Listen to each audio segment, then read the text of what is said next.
Saya mau tanya Prof, karena saya sekarang lagi mengajak teman-teman semuanya, terutama teman-teman Magnet Rezeki itu untuk melakukan garpu tala semuanya, supaya semuanya pada kuat. Apa pandangan Prof? Karena ada orang yang mengatakan, ya udah nggak berguna lah itu Al-Quran gitu ya, orang apa namanya dokter aja nggak bisa menyembuhkan gitu ya. Nah, bagaimana pandangan Prof? Karena sekarang saya lagi dorong semua orang untuk melakukan garpu tala, dizikirkan ayatnya, ditiup di air, diminum. Ya mungkin Prof bisa kasih pandangan. Jadi begini, kalau kita sebagai umat yang beragama ya, ada hal-hal yang sebetulnya kalau secara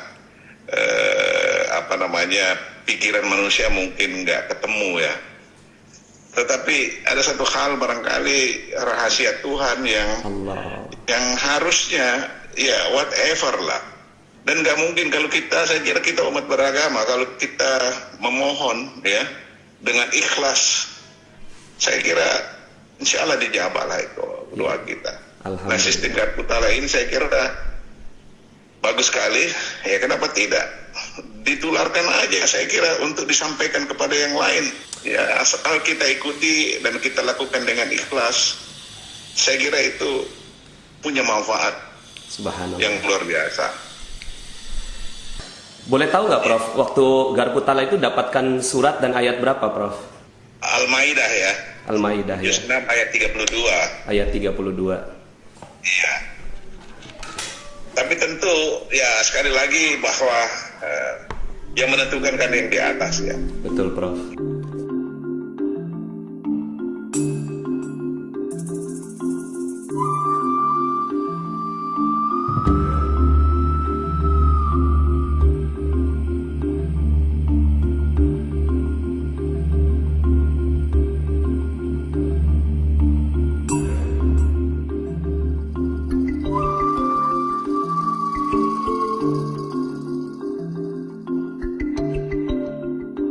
Sebab saya sebagai doktor perubatan, kita kena buat macam-macam untuk dapatkan perlindungan badan dan sebagainya.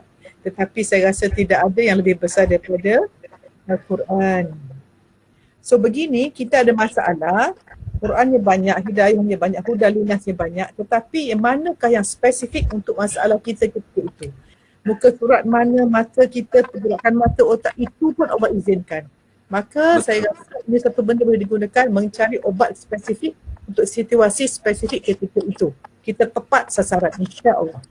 Siapa yang beriman pada Allah dan akhirat, hidup dia magical. Jadi garpu tala ini pada saya ialah kebaikan getaran roh yang bersih itu, berpandu ke kalamullah. Pak Nas, saya akan berikan ini dari segi saintifik Pak Nas ya. Penyakit terjadi apabila agen, virus jumpa dengan host kita berlawan. Dia bercakap kan. Jadi Pak Nas tahu bagaimana? Contohnya kalau air tadi, kita ada sel dalam tubuh, dia panggil sistem imun sel B, Bandung, dan sel T, Penang mungkin ya. Untuk virus, dia panggil sel T. Ya. Sel T ini dia ada satu sel spesifik nama sel cytotoxic, di mana rupanya sel itu macam ada pedang, dia cocok tu virus tu. Dia membunuh segala sel. Jadi bayangkan dengan ayat Quran, dengan getaran, air ada memory, maka kekuatan sel imun T ini melawan virus itu sangat kuat. Allah. Itu dari segi minum air. Dan dengan minum air juga kita ada belief system, keyakinan, ketenangan, kebahagiaan, keimanan, ketakwaan membawa kepada sikap yang baik. Dan kita ada kajian saintifik menunjukkan sikap menentukan kesihatan.